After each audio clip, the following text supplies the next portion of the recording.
ভূমিকা।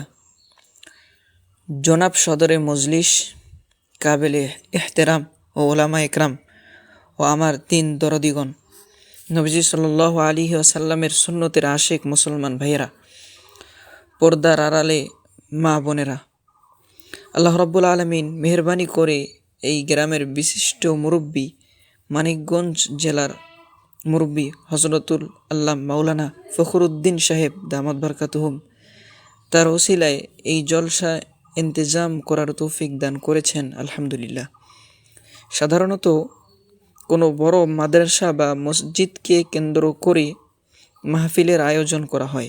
এই গ্রামে কোনো বড় মাদ্রাসা বা মসজিদ নেই, থাকলেও হয়তো ছোট মাদ্রাসা থাকতেও পারে। আমি মনে করি এই এলাকার মুরব্বির ইখলাসের বদলতে, তার কোরবানির কারণে আল্লাহ রাব্বুল আলামিন এই সুন্দর জলসার ইন্তেজাম করে দিয়েছেন। আলহামদুলিল্লাহ। আল্লাহ রাব্বুল আলামিনের নিয়ম হলো, মানুষ যদি নিয়ামতের শুকর গুজার করে, মহান আল্লাহ তাআলা নিয়ামতকে বাড়িয়ে দেন।